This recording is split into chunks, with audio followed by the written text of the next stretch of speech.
What is up, everybody? Well, the U.S. Women's Open is officially over, and all I can say is wow. I'm not sure how I can sum it up in one word, but I think exhausting is a good one, both mentally and physically, that is.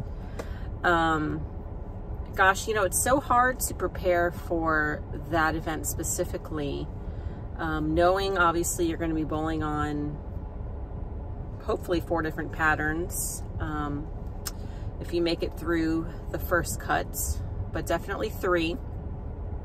Not knowing what they are, of course, till we get there.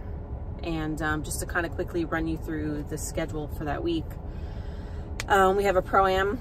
That was Tuesday night, just on the house shot, but it's kind of nice. Get a little acclimated to the center and the approaches, things of that nature.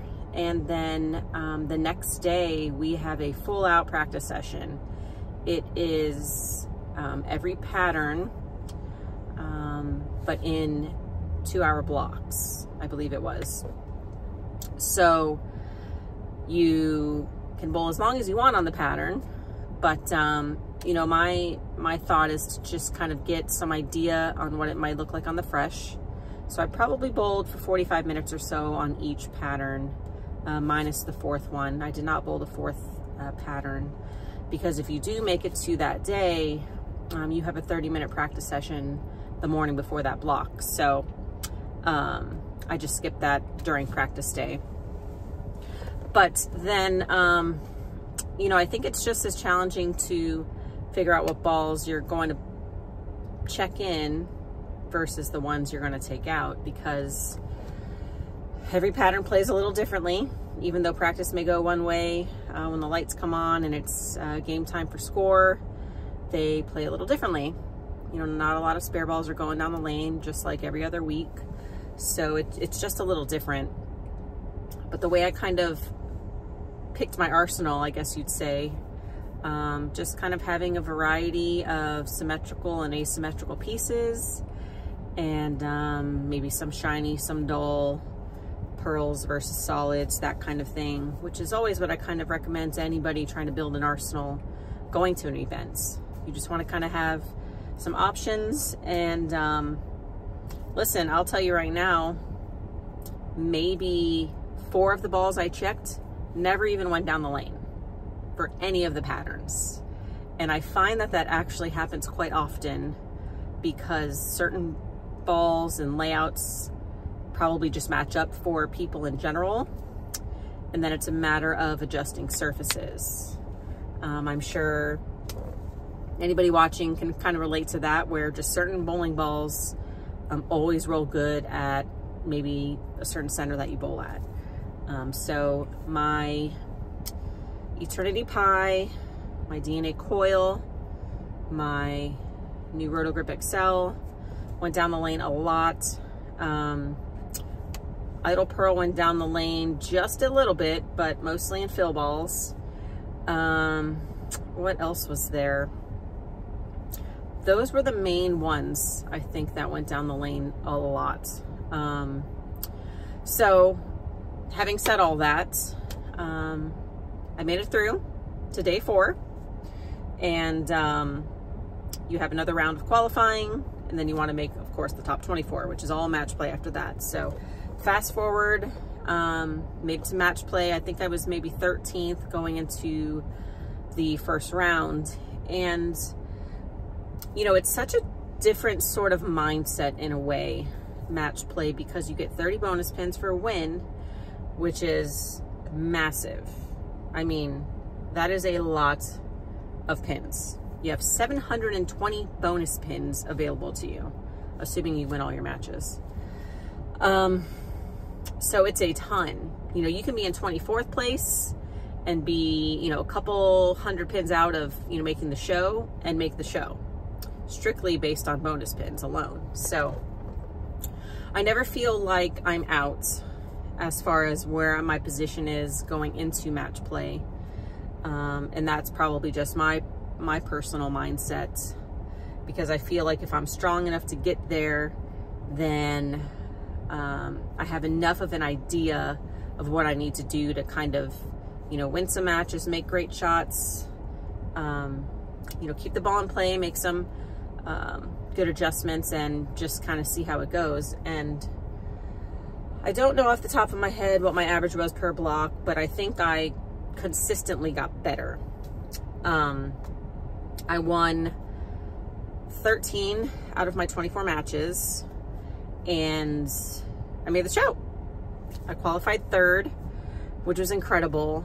And you know, I think my biggest takeaway from the entire week before the TV show was the fact that I had this calmness over me, in the sense of I had no expectations, right? I think sometimes we get stuck and we get caught up in, I don't even want to call it pressure, but, you know, putting ourselves, you know, ahead of the horse, right?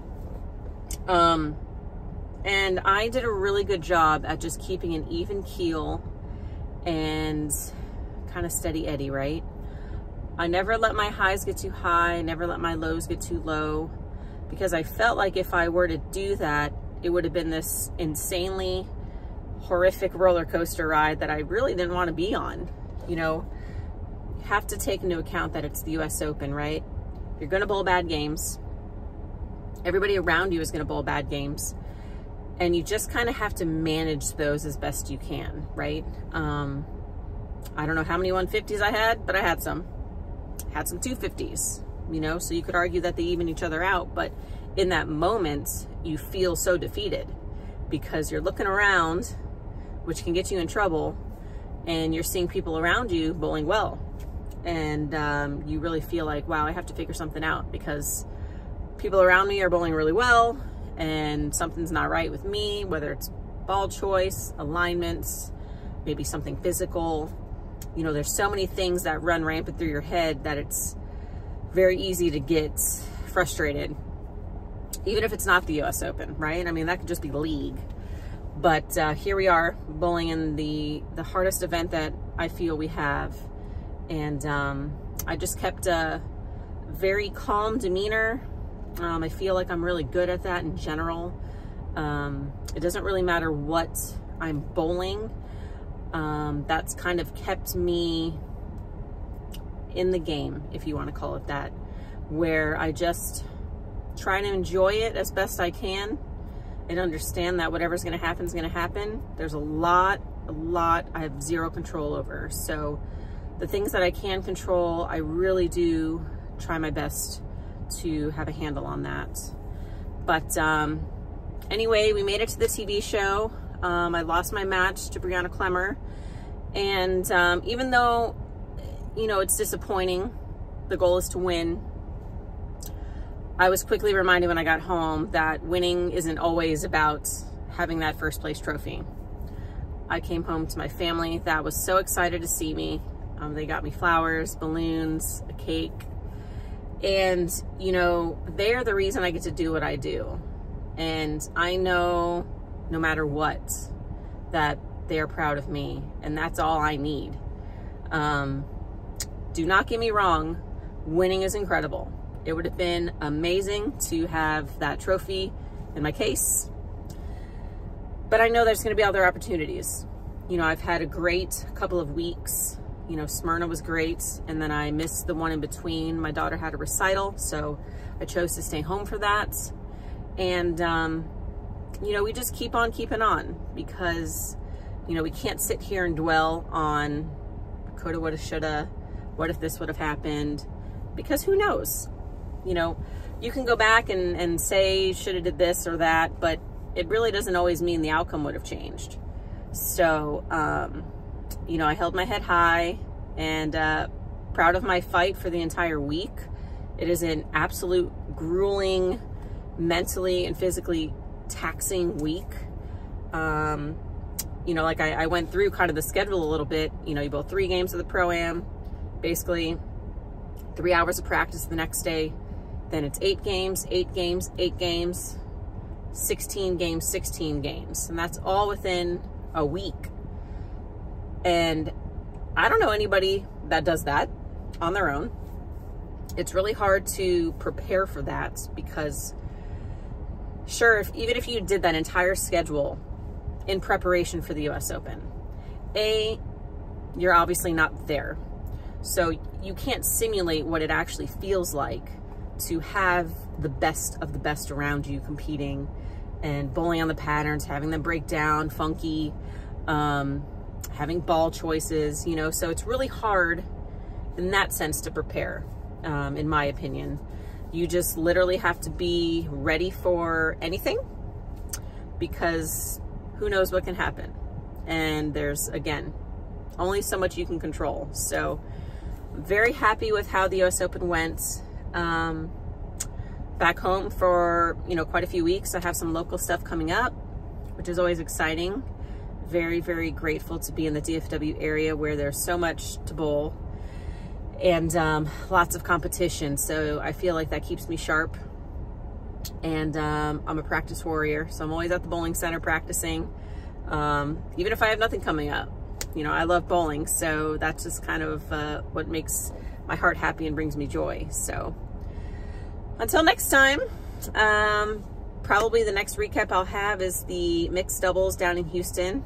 I am bowling with Jacob Buttriff again, so any luck and strikes you can send us would be amazing. And until then, I wish you guys all luck in whatever you might be bowling, and I'll see you then. Bye.